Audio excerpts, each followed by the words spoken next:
The crystal cities of Zephyria burned with cold fire. Princess Lyrelei pressed her pale hands against the viewing wall of her tower and watched the impossible sight below. The enemy ships hung in the sky like metal storms, their dark hulls pulsing with veins of sickly green light. They had arrived 3 days ago, and already half her world was gone. "Your Highness," Captain Thorne said behind her, his voice tight with fear. "The southern continent has gone silent. All communication has stopped." Lyrelei closed her eyes and reached out with her mind, the way her people had done for thousands of years. The telepathic network that connected every Zephyrian across the galaxy flickered and sparked with pain. She could feel the terror of her people as the Caltharan forces swept across world after world. The ancient Corvan battle stations that had protected the sector for centuries were nothing but floating scrap metal now. "How many?" she asked, though she already knew the answer would break her heart. 17 worlds in 4 days, Thorne whispered. "The Stellar Council estimates 40 billion dead or changed. That was almost worse than death." The Caltharans did not simply kill their enemies. They took them, twisted them, turned living beings into biomechanical horrors that served their fleet. Former friends and family became weapons pointed at those they once loved. Through the viewing wall, Lyrelei watched one of the Caltharan world ships drift closer to her city. The massive vessel was the size of a small moon, its surface covered in what looked like breathing flesh wrapped around metal bones. Reality seemed to bend around it, making the stars behind it appear twisted and wrong. "The Emergency Council is ready, Your Highness," Thorne said. "Representatives from 12 surviving worlds are waiting for your orders." Lyrelei turned from the window. Her silver hair flowed behind her like liquid starlight, and her violet eyes held the weight of an entire civilization. At 25, she was young for a princess, but the war had aged her beyond her years. The council chamber was filled with holograms of desperate leaders. The Corvan General Martinez looked like he had not slept in days. His people were warriors, bred for battle, but even they could not stand against the Caltharan war machines. The elegant Queen Sarah of the Etherian dynasty appeared calm, but Lyrelei could sense her panic through the telepathic link they shared. "The situation is simple," General Martinez said without greeting. "We are losing. Every hour another system falls. Our weapons cannot pierce their shields. Our fastest ships cannot escape their hunters. In 72 hours they will reach the core worlds." "What about the Voidkin weapons?" asked Elder Keth of the Crystal Syndicate. "The old war caches from 50 years ago?" "Used and exhausted," Queen Sarah replied. "We threw everything we had at their first wave. It barely slowed them down." Lyrelei listened to the discussion with growing dread. Every option led to the same conclusion: total defeat. The Caltharans had returned from wherever they had vanished 50 years ago, and they were stronger than ever. "There is one possibility," she said quietly, and the chamber fell silent. "The old records speak of another species, one that fought in the Voidkin War, the humans." General Martinez laughed, but there was no humor in it. "Myths and legends. Even if they exist, they disappeared after the war. No one has seen them in 50 years. The archives say otherwise," Lyrelei insisted. She called up a holographic display showing ancient star charts, Sol system, and what the old maps call Sector 001. The records say they helped end the Voidkin War. "Stories," Elder Keth said, his crystal body chiming with dismissal. "Primitive beings with crude weapons. What could they do that we cannot?" Lyrelei had read those records many times. The humans were described as a young species, barely 1,000 years into space travel. They used simple kinetic weapons and nuclear bombs, while other races wielded energy manipulation and reality-bending technology. But the reports also spoke of something else, a species that simply refused to surrender no matter the cost. "The Caltharans fear something," she said. "When they first appeared 50 years ago during the Voidkin War, they fought alongside us. Then suddenly they vanished beyond the galactic rim. What made them run?" The council members looked at each other. It was true that the Caltharan disappearance had been sudden and unexplained. One day they were allies, the next they were gone, leaving behind only cryptic warnings about the fire that burns in the void. "Even if the humans exist," Queen Sarah said gently, "what makes you think they would help us? We are strangers to them." "Because," Lyrelei said, calling up another display, "according to these records, they helped us before. They fought the Voidkin not for territory or resources, but because the Voidkin were killing innocent people. If that is true, then maybe... She trailed off as alarms began blaring throughout the tower. The Caltheran world ship outside had moved closer, and now smaller vessels were breaking away from it like deadly seeds. The invasion of her homeworld was beginning. I am sending the message, Lyrelei declared. To Sol System, to Earth, to anyone who will listen. Your Highness, Captain Thorne said urgently. The quantum comm arrays will be primary targets. If you are going to do this, it must be now. Lyrelei nodded and moved to the communication console. She placed her hands on the telepathic interface and reached out with her mind, farther than she had ever tried before. The quantum entanglement network amplified her thoughts, carrying them across the galaxy toward a small yellow star that might not even exist. The message she sent was simple and desperate. To the humans of Earth, from Princess Lyrelei of Zephyria. The Caltherans have returned. They are destroying everything in their path. 40 billion people are dead or changed into weapons. We have exhausted our defenses. Our weapons cannot stop them. If you exist, if you remember the alliance from the Voidkin War, please help us. We are not asking for salvation, we are begging for it. She poured all her fear, hope, and desperation into the message, along with the coordinates of the invasion and tactical information about Caltheran forces. Then she collapsed, drained from the effort of reaching so far across space. Outside, the first Caltheran landing ships touched down in the Crystal Gardens.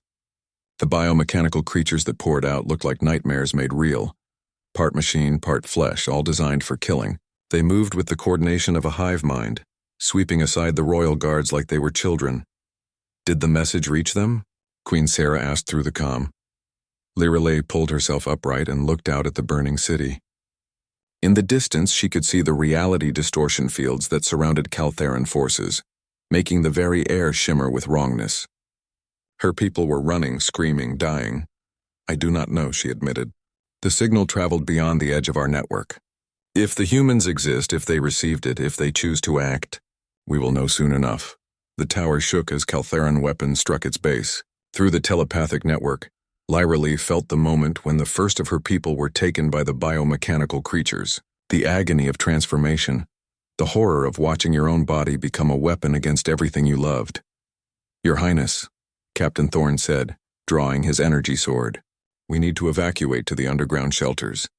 Lyrelei took one last look at the stars beyond her burning world. Somewhere out there, in the vast darkness of space, her message was traveling toward a system that might not even exist, toward a species that might be just a legend, toward the only hope her people had left. Yes, she said softly, let us go underground and wait. If the humans are real, if they remember their promise to protect the innocent, then perhaps the dawn will bring salvation instead of death. Captain Elena Vasquez stood on the bridge of the U.S. Retribution and stared at the tactical display with cold fury. The massive dreadnought had just dropped out of hyperspace at the edge of the Andorian sector, and what they found there was worse than anything in the reports. Jesus Christ, whispered Lieutenant Parker from the sensor station. Captain, you need to see this. The main screen filled with images of devastation that stretched across multiple star systems.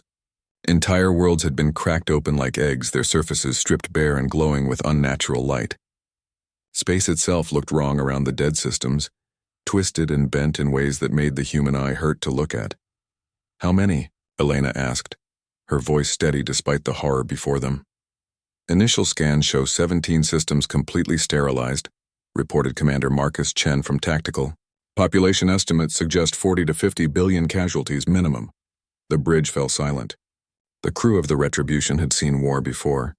They were all veterans of the brutal conflict with the Voidkin 50 years ago. But this level of systematic destruction was something new, something that spoke of an enemy that killed not just for victory, but for the pleasure of causing pain. Sir, Communications Officer Riley called out, I am picking up a transmission. It is old. Broadcast on quantum entanglement frequencies about 6 hours ago. Put it through. The voice that filled the bridge was young, female, and filled with desperation. Princess Lyrelei of Zephyria spoke across the void, her words carrying the weight of a dying civilization. She begged for help from Earth, from humans who might not even exist, from anyone who remembered the old alliance against the Voidkin. Elena closed her eyes as the message played. She had been 15 years old when the Voidkin War ended. She remembered the celebration parades on Earth, the relief that humanity had survived its first contact with hostile alien life. She also remembered the quiet memorials for the colonies that had been sacrificed to stop the Voidkin advance. "Commander Chen," she said after the message ended, "what do you know about the Caltharans?" Marcus pulled up classified files on his console. His scarred face grew grim as he read through the data. He had lost his left eye fighting Voidkin hunters, and the cybernetic replacement whirred softly as it focused on the screen.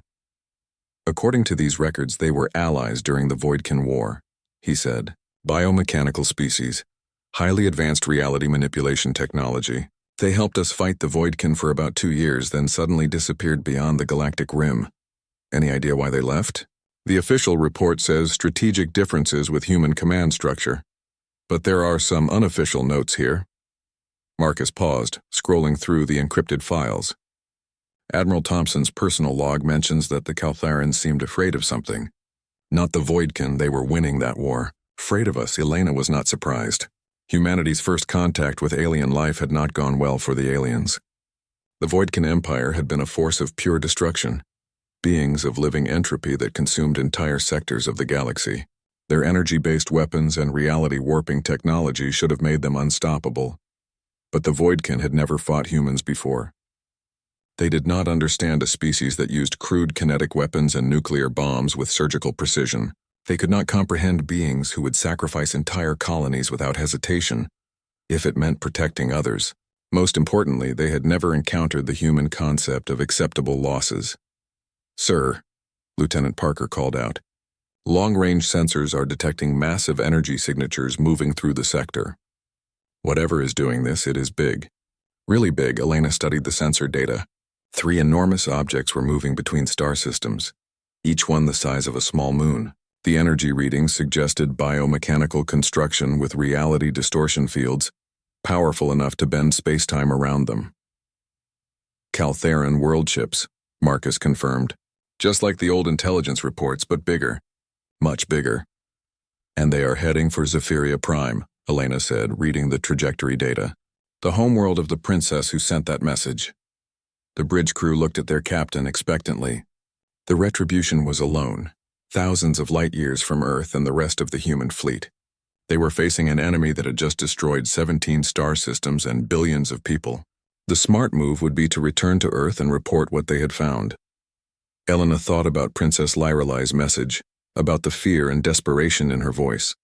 She thought about the old alliance with the Caltharans, and how that alliance had ended with their sudden retreat from human space. Most of all, she thought about the oath she had taken when she accepted command of the Retribution. Helm, set course for Zephyria Prime. Maximum burn. "Captain," Marcus said quietly, "we are 1 ship against 3 world ships. The odds are not good." Elena turned to face her old friend. They had served together since the Voidkin War, had survived battles that should have killed them both. Marcus had saved her life more times than she could count, and she trusted his judgment completely. But some things were more important than odds. "Marcus, do you remember the Proxima Station incident?" His cybernetic eye whirred as he accessed the memory files.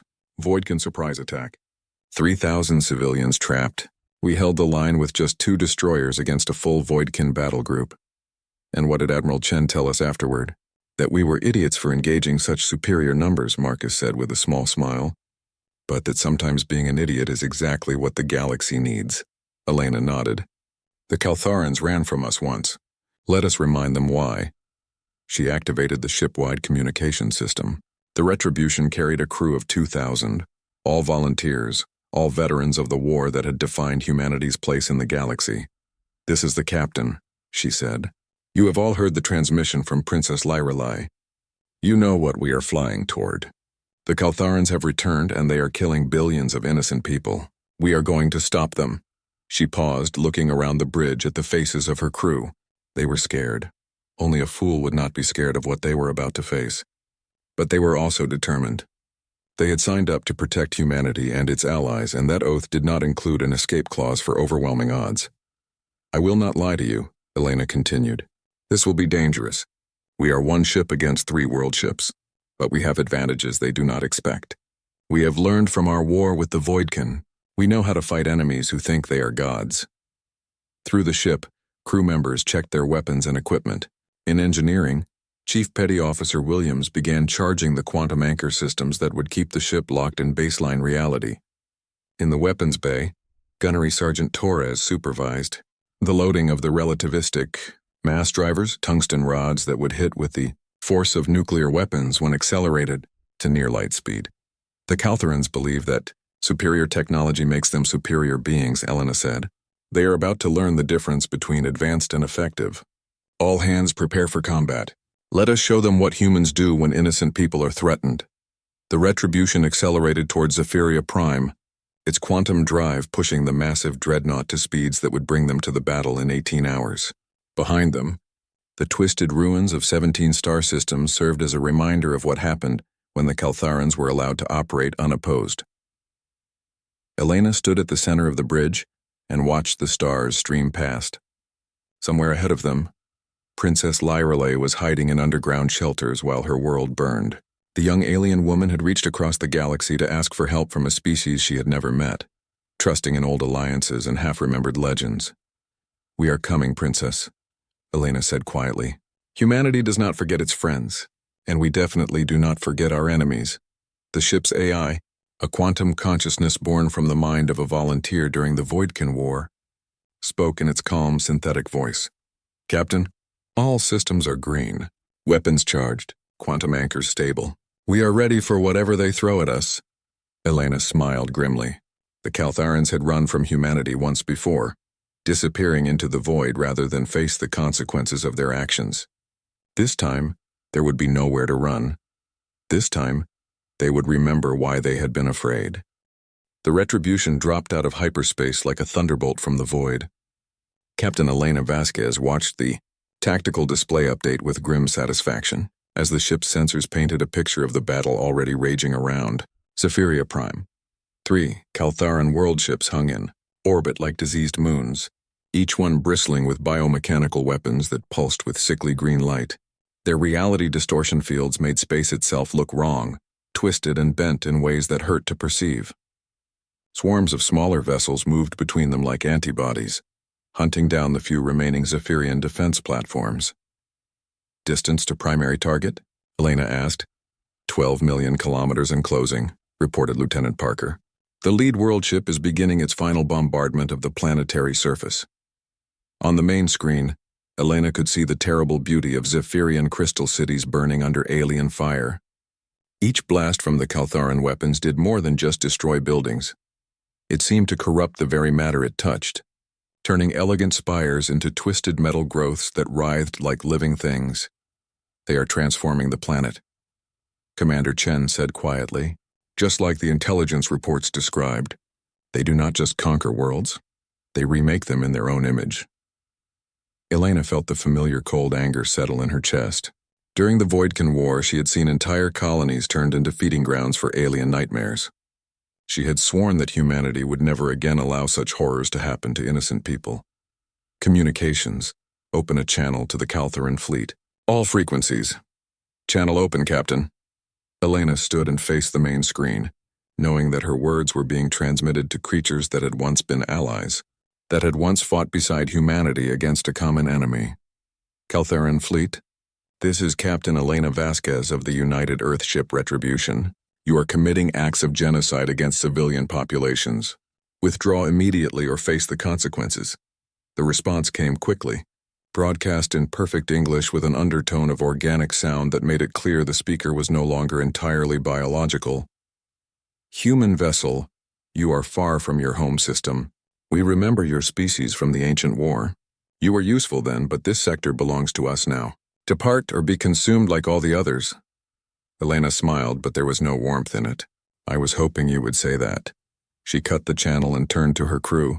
Around the bridge, men and women who had fought in humanity's darkest hour prepared themselves for battle. They had faced impossible odds before and survived through a combination of tactics, technology, and sheer bloody-minded determination. "Helm, take us in. Full burn toward the lead world ship. Weapons, charge all batteries. Engineering, activate quantum anchors." The Retribution surged forward, its massive bulk accelerating toward the Caltharan fleet with surprising speed. The ship was humanity's newest and most advanced warship, built with every lesson learned from the Voidkin War. Its hull was lined with quantum anchor technology that kept it locked in baseline reality, immune to the reality-warping weapons that had made the Caltharans so feared. "Incoming," Chen called out as the Caltharan fleet responded to their approach. Multiple biomechanical fighters breaking away from the world ships. Count shows 215. Elena watched the swarm of alien fighters approach on the tactical display. Each one was a work of art and horror, part machine and part living flesh, capable of adapting their tactics in real time through some form of hive-mind connection. "Point defense systems online," reported Gunnery Sergeant Torres from the weapons deck. "Ready to receive them." The first wave of Caltharan fighters hit the Retribution like a living storm. Their biomechanical weapons fired streams of corrosive energy that should have melted through human armor like butter. Instead, the shots splashed harmlessly against the ship's quantum-locked hull, the reality distortion effects simply unable to find purchase against matter that refused to be changed. The Retribution's point defense guns responded with brutal efficiency. Unlike the energy weapons favored by most galactic civilizations, human defensive systems used kinetic projectiles, simple tungsten pellets fired at incredible speeds. The Caltharan fighters, designed to absorb and redirect energy attacks, had no defense against solid matter moving at significant fractions of light speed. "First wave eliminated," Torres reported with satisfaction. "Enemy fighters do not appear to have adapted to kinetic weapons." "They would not," Elena said grimly. "The Caltharans always thought physical projectiles were primitive. They are about to learn why humans never stopped using them." The lead world ship began firing its primary weapons at the approaching human vessel. Beams of twisted energy that could unmake matter at the subatomic level lashed out across space, followed by reality distortion pulses that had reduced entire fleets to cosmic dust. The attacks washed over the Retribution's quantum anchors like waves breaking against a stone wall. Elena felt a moment of fierce pride as her ship held together under an assault that would have destroyed any other vessel in the galaxy. "Return fire," she ordered. "All batteries, full spread." The Retribution's main guns spoke with the voice of controlled destruction. Relativistic mass drivers fired tungsten rods at 90% of light speed, each projectile carrying the kinetic energy of a nuclear weapon. The shots crossed the distance to the world ship in seconds, too fast for point defense systems to intercept. The first volley punched through the world ship's biomechanical hull like bullets through paper. Secondary explosions blossomed along the massive vessel's flank as tungsten rods carried their devastating energy deep into its interior. The ship's quantum targeting system, guided by an artificial intelligence that had once been human, calculated firing solutions with inhuman precision. "Direct hits on target 1, Chen reported. "Significant structural damage. They are venting atmosphere and something else." On the screen, Elena could see clouds of greenish gas pouring from the wounds in the world ship's hull. The biomechanical vessel was not just a ship. It was a living organism, and it was bleeding. "Sir," Parker called out urgently, "the other 2 world ships are moving to intercept, and they are doing something to local space-time." Elena felt the hair on her arms stand up as reality began to twist around the Caltharan fleet. The remaining world ships were combining their reality distortion fields, trying to create a localized zone where the laws of physics worked according to their will, rather than natural law. "Quantum anchors holding," reported Chief Williams from engineering, "but they are drawing a lot of power. If they keep this up, we will have to choose between shields and weapons." Elena made the calculation in seconds. The Retribution was faster and more maneuverable than the massive world ships, but she could not run forever. This battle would be won or lost in the next few minutes. "All power to weapons," she ordered. "Drop the defensive screens." "We go in fast and hard," Captain Chen said quietly. "Without shields, one hit from their main guns will cripple us. Then we better not get hit." Elena activated the ship's most dangerous system, the one that made the Retribution truly unique among human warships. During the Voidkin War, volunteers had allowed their consciousness to be uploaded into quantum computers, creating artificial intelligences that retained human creativity and determination while gaining the processing power of machines. "Aiden," she said, addressing the ship's AI, Activate Rage Protocol. Understood, Captain. Beginning neural link with crew complement. Elena felt the familiar sensation of her mind expanding as the quantum AI temporarily merged with her consciousness and that of every crew member aboard the ship. 2,000 human minds linked together through quantum processing power, creating a gestalt entity of pure determination and fury. The effect was immediate and terrifying. The combined will of the human crew, backed by quantum computing, proved capable of not just resisting Calthuran's psychic attacks, but turning them back on their users. The reality distortion field around the world ships began to fluctuate as human determination imposed itself on the fabric of spacetime. Impossible, came the transmission from the Caltharan fleet commander.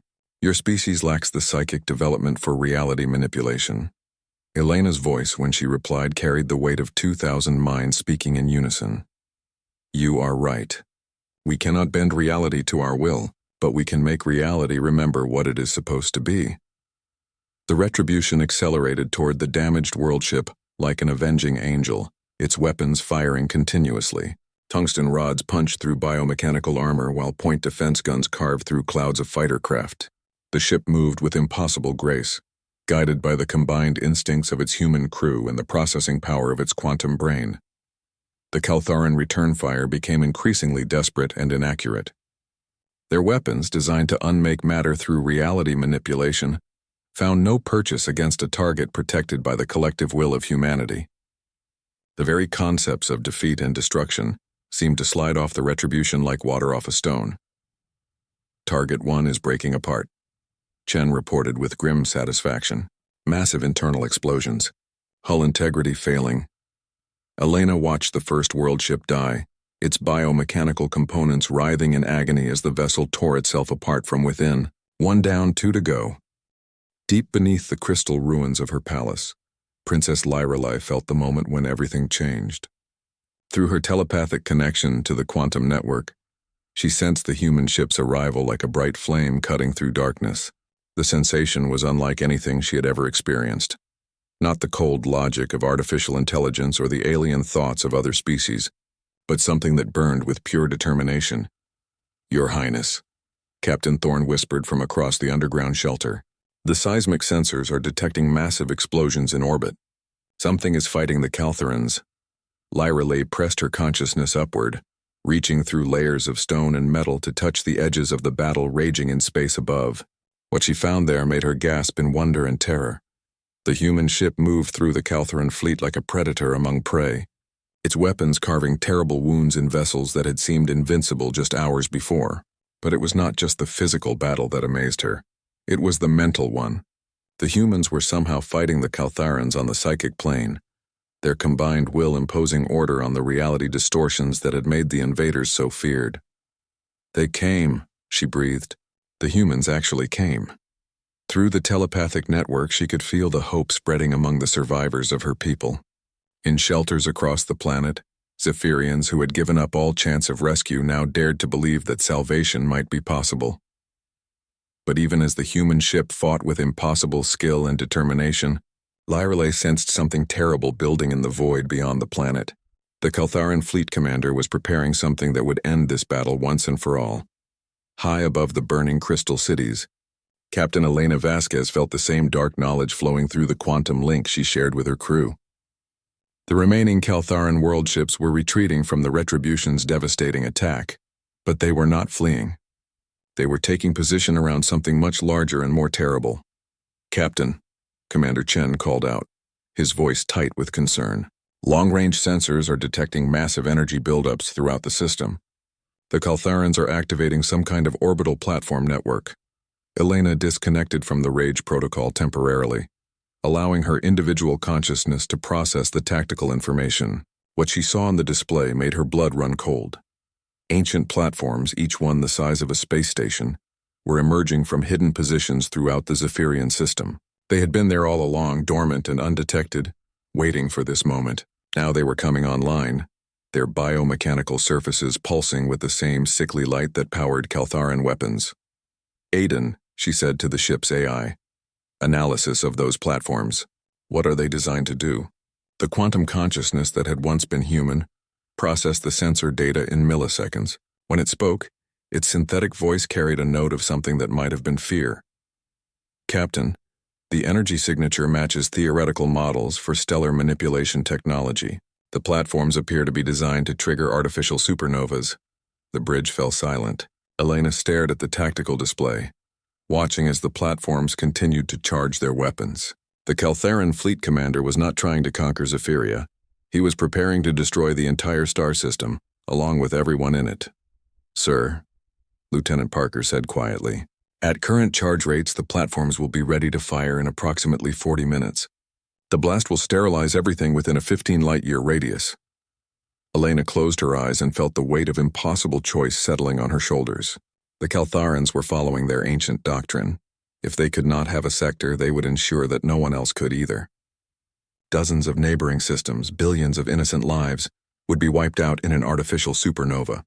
Options, she asked. Chen pulled up tactical projections on his console. We could try to destroy the platforms individually, but there are too many and they are too well defended. Or we could retreat to minimum safe distance and try to evacuate what civilians we can. How many could we save? Maybe a few thousand. Out of billions. Elena reactivated the quantum link, feeling the combined consciousness of her crew flow into her mind. Together, they considered possibilities that no individual human could contemplate alone. The math was brutal and simple. They could not stop the platforms from firing, and they could not evacuate enough people to make a meaningful difference. But there was a third option. A terrible one. Aiden, Elena said, could we overload our quantum drive? Create a controlled implosion that would contain the supernova blast to this system only? Affirmative, Captain. The quantum cascade would create a localized space-time collapse. The supernova would still destroy this system, but the neighboring sectors would be spared. Survival probability for the retribution? 0%. Elena felt the acceptance flow through the quantum link from her crew. They had all volunteered for this mission knowing the risks. They had all sworn oaths to protect innocent life, even at the cost of their own. In the silence of the bridge, she could hear the unspoken agreement of 2,000 souls. Belay that order, Aiden said suddenly, its voice carrying a note of excitement that was very human. Captain, I am detecting an alternative solution.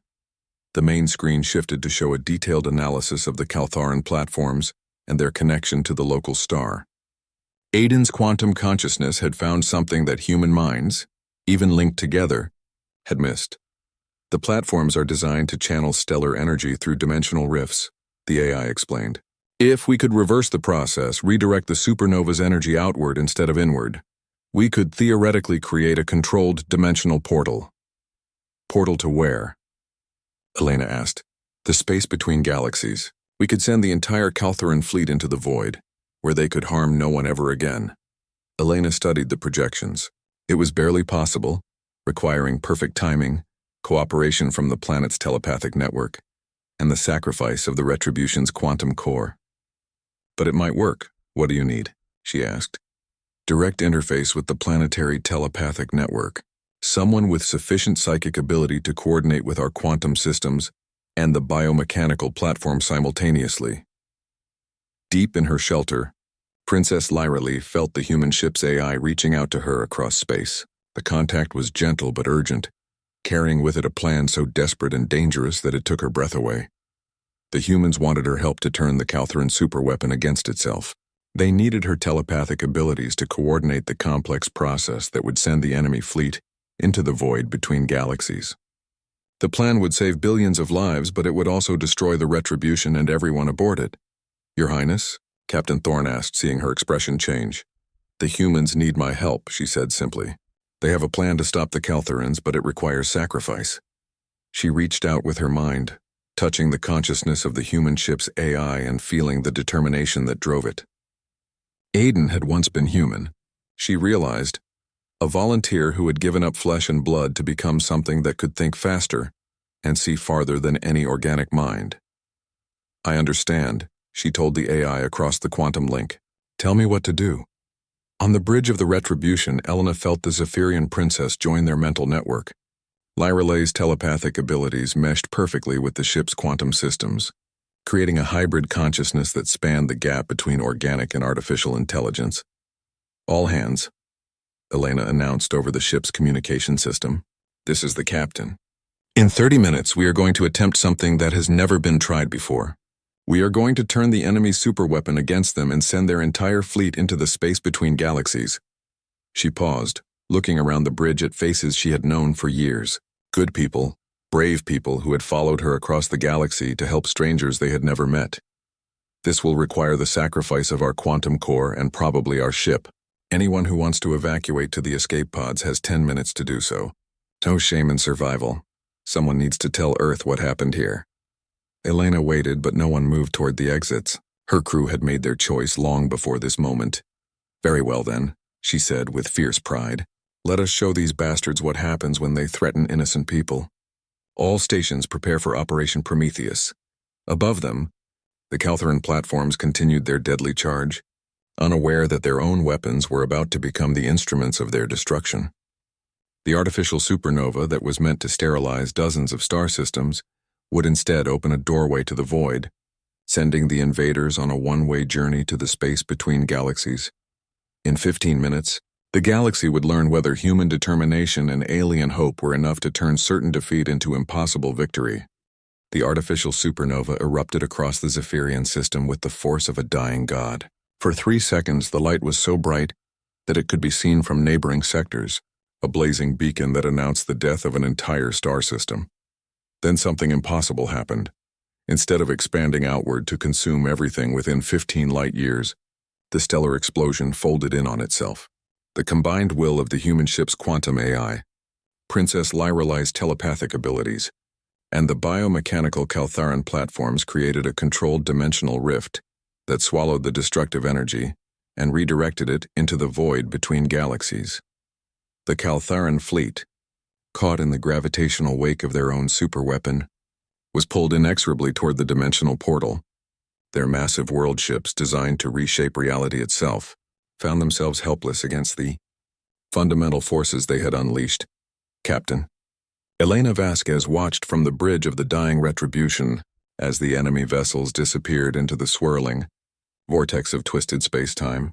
The ship's quantum core was burning itself out, its exotic matter containment failing as it channeled forces that were never meant to exist in normal space.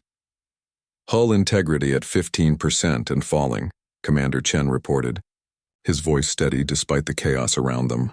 Quantum cascade in progress. We have maybe 2 minutes before total system failure.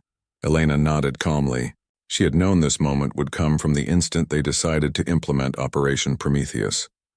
The Retribution had given everything it had to save the galaxy, and now it was dying the death of heroes. Communications. Open a channel to all frequencies, she ordered. Channel open. Captain? Elena looked around the bridge one last time, memorizing the faces of the brave men and women who had followed her into legend. Then she spoke the words that would define humanity's place in galactic history. This is Captain Elena Vasquez of the United Earthship Retribution, to all survivors in the Zephyrian system and beyond. The Caltheran invasion fleet has been defeated. The threat to innocent life has been ended. We have done our duty. She paused as another section of the ship's hull collapsed, the quantum implosion spreading through the vessel's superstructure like a slow-motion explosion. To Princess Lyrelai and the people of Zephyria, you fought with courage and honor. Your world will endure and your children will know freedom because you never gave up hope. To our friends and families on Earth, we kept our promise. The galaxy is safe. The dimensional portal was beginning to collapse now, its exotic energies fading as the last of the Caltheran vessels disappeared into the void between galaxies. The artificial supernova's light dimmed to a gentle glow, and normal space-time began to reassert itself around Zephyria Prime. Captain, Aiden's voice came through the failing communication systems. Long-range sensors are detecting multiple ships approaching from all directions. It appears that word of our battle has spread. Elena smiled tiredly. Who is coming? Everyone, the AI replied with something that might have been wonder. Zephyrian rescue fleets, Corvan battle groups, Etherian diplomatic vessels. Even species I do not recognize from our databases. They are all heading for this system. Through her link with Princess Lyrelai, Elena could sense the telepathic messages flowing across the galaxy. The story of the human ship that had appeared from nowhere to fight impossible odds was spreading like wildfire through every communication network. The species that had vanished 50 years ago had returned, and they had saved entire civilizations without asking for anything in return.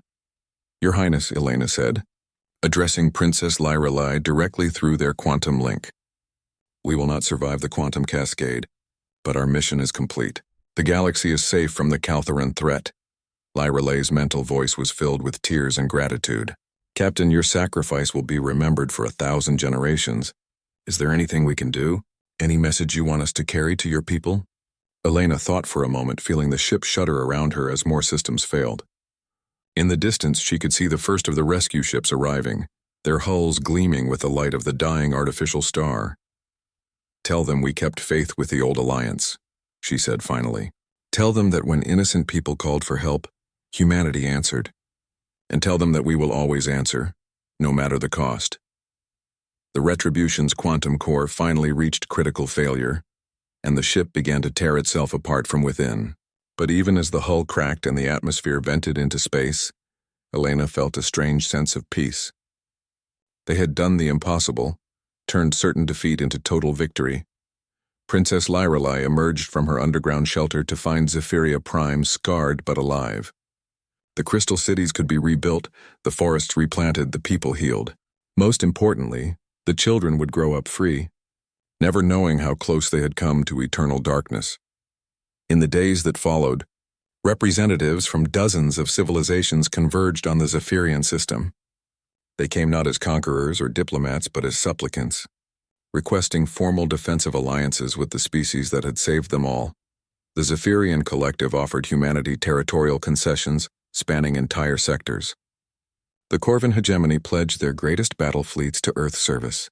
The Etherian dynasty proposed marriage alliances between their royal houses and human nobility.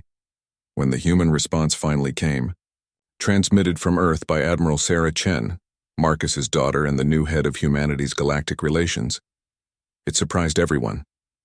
"The United Earth government thanks our galactic neighbors for their generous offers. However, we must respectfully decline all territorial concessions, tribute payments, and vassalage agreements. Humanity desires only peaceful coexistence, fair trade, and mutual defense against external threats. We ask for nothing but friendship," Princess Lyrelai, now serving as the unofficial spokesperson for the galactic community, tried to explain to confused alien leaders why the humans were so difficult to understand. "They do not fight for conquest or glory," she said, during a broadcast that reached every civilized world in the galaxy. "They fight for principles that we can barely comprehend. You can negotiate with greed, reason with fear, but how do you deal with beings who will die before allowing innocents to suffer? They have turned their own mortality into a weapon." The human fleet began regular patrols of the Outer Rim territories, not as occupiers, but as guardians. Earth's shipyards worked overtime to build vessels that could carry the terrible responsibility of protecting an entire galaxy from threats like the Caltharans. But perhaps the most important change was in the stories told to children across the galaxy.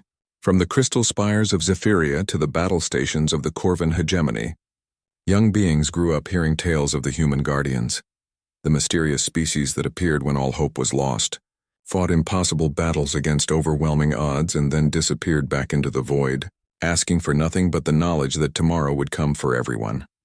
The legend of Captain Elena Vasquez and the UES Retribution became the foundation of a new galactic mythology.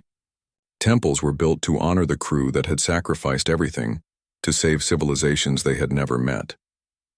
Their names were carved in quantum crystal, preserved for all time as a reminder of what courage and determination could accomplish. And somewhere in the vast darkness between galaxies, the Caltharan fleet drifted through empty space, forever exiled from the civilizations they had tried to destroy. They had learned, too late, that there were some species in the universe that simply refused to be defeated. On Earth, in a small cemetery overlooking the blue Pacific, a simple monument bore the names of the 2,000 crew members who had died aboard the Retribution. The inscription was brief and to the point. They answered the call. They kept the faith. They made the galaxy safe for everyone's children. Every year on the anniversary of the Battle of Zephyria, beings from across the galaxy would gather at monuments like this one to remember the humans who had shown them what it truly meant to be heroes.